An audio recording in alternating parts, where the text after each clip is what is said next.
Cool. So hi, I'm Nick Willis. I'm the Practice Director for Measurement from Seren. I'm going to talk to you a quick bit about how data is your friend and some practical ways you can use web analytics to augment your research. What I'm going to try and cover off for you is what analytics can give, what it can't give, how to get the right data, and how to use web analytics to prove that you've been successful. A lot more of this is going to be covered by the other guys later on as well, so this might feel a bit light touch, but these guys are going to knock it out of the park after with the things they've got to talk about. While I'm talking through these things, I'm going to try where possible to actually give you proper examples where we've actually done this recently for Seren, the company that I work for, and also I'll try and talk a bit about how web analytics and the survey can actually assist qualitative research as well throughout. So what analytics can give you, sorry, can't read for the moment. It's important to use web analytics prior to your testing and prior to actually performing your design. It can give you lots of interesting things. It can help you define the problem that you're actually experiencing. Too many times people will come to you with an ill-defined problem that needs to be solved or design that needs to be provided. It can help you to select your audience, your recruitment profile for the user research that you're going to do, and it can also help you to provide benchmarks for the performance going forwards. I think the important thing to think about here, though, is web analytics, survey, A/B testing is all there to help you to verify your thoughts and help you challenge preconceptions within the businesses that you're working. Quick thing here, these are a couple of the wonderful things that people have come out with in user workshops recently. But the important thing is when you're coming to define your problem, everyone in the business is going to be an expert. Everyone's going to have an opinion. And too many times you'll have a hippo in the room, the highest paid person, and their opinion is going to be the thing that wins out. What web analytics can do is it can help you move from opinion to evidence.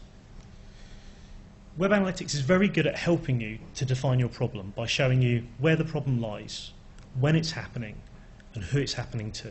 There are certain things that it's not particularly good at, and that's showing you potentially how the problem is happening or why the problem is happening, but we'll come back to that a bit later on.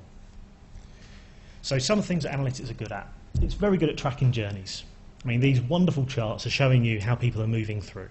Again, not very user-friendly, but they are showing you the steps that people are going through a site.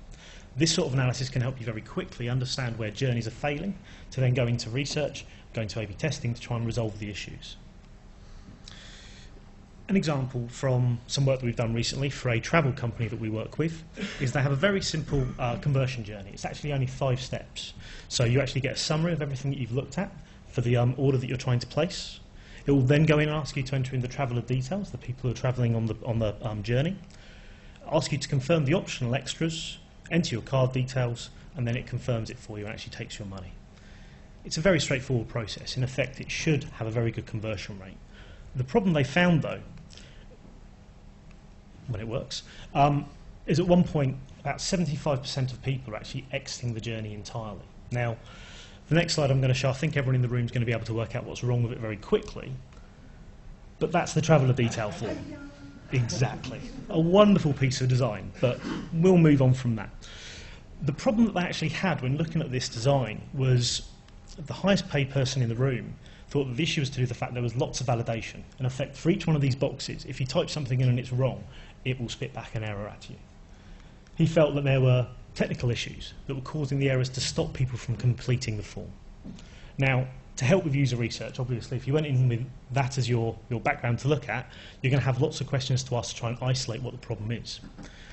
Now, we used analytics prior to going into the research to actually turn around and find out that 20% of visits through that form, only 1 in 5, actually experienced an error.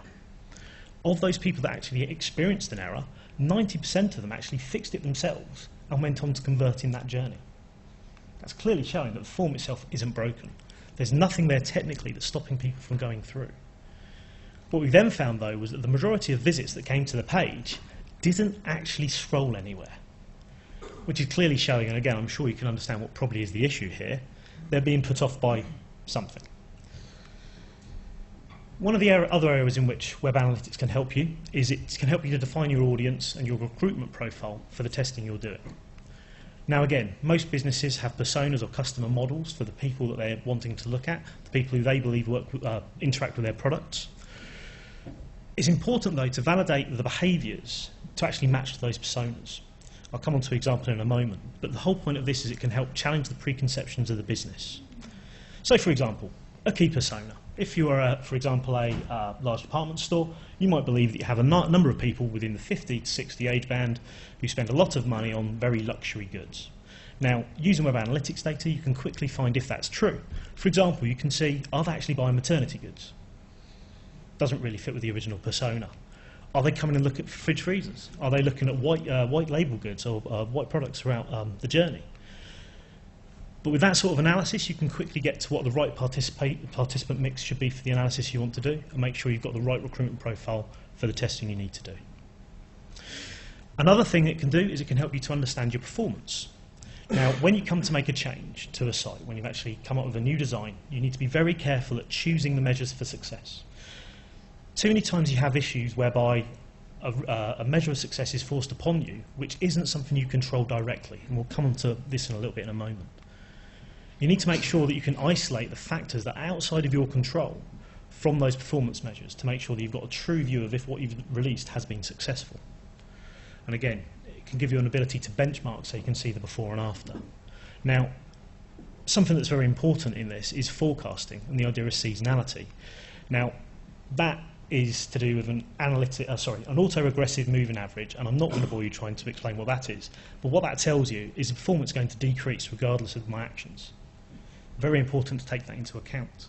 One of our clients recently, this is a chart showing the amount of people who actually go through to their confirmation page. Now, if you look at this chart, has this got a pointer on it? Not sure if it has. If you look at the blue line, the blue line is the forecast of what was expected to happen. Now, the blue line, is the forecast of what's expected to happen.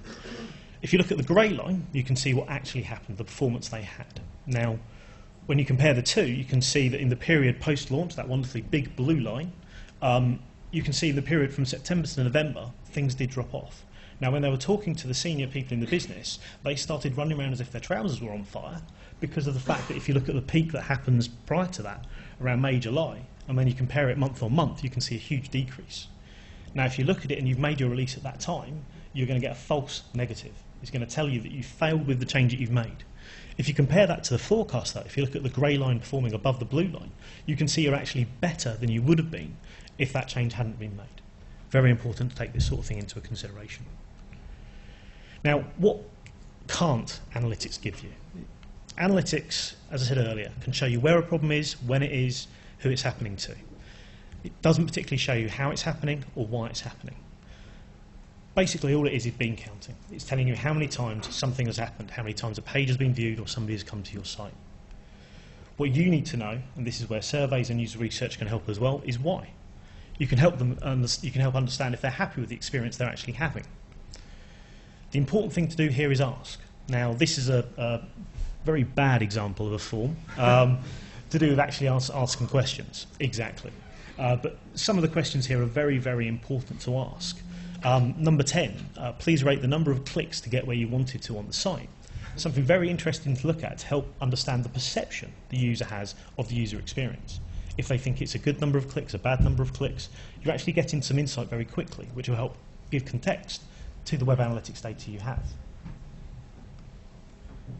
Now, it's very interesting here that survey and analytics data together is actually greater than the sum of its parts. We've done some work recently for a gambling company. The analytics that we looked at for this gambling company turned around, and in a month they found that 1 in 10 people could not place a bet when they actually started that journey. They found there were lots of cul-de-sacs. People were coming in and actually going through the same pages over and over and over within a visit and not able to do what they came to the site to do. Now, the web analytics data showed us where a problem was, what was happening, but it didn't tell us why. We went to the survey and found this wonderful piece of verbatim analysis.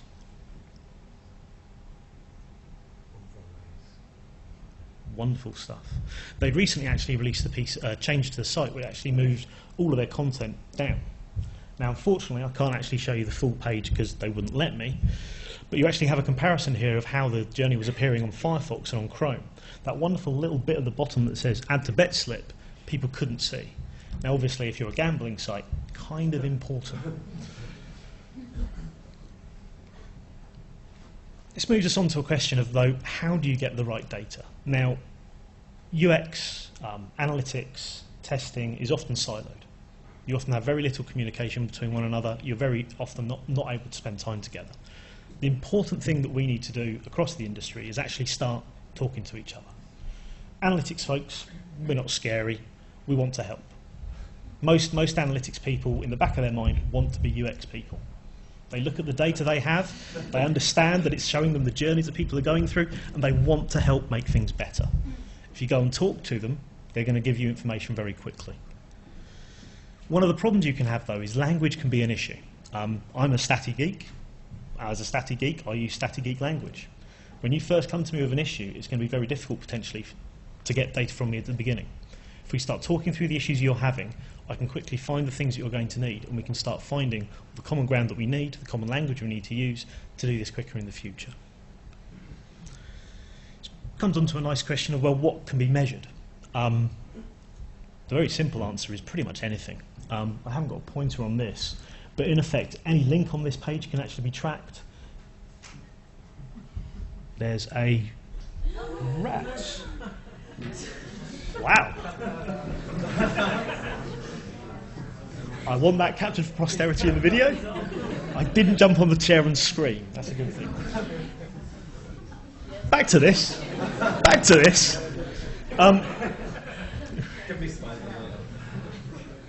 Made me jump.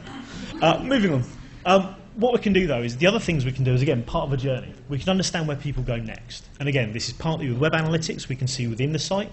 With using more external tools, such as ComStore, Hitwise, we can understand upstream and downstream activity, where people are going outside of your site.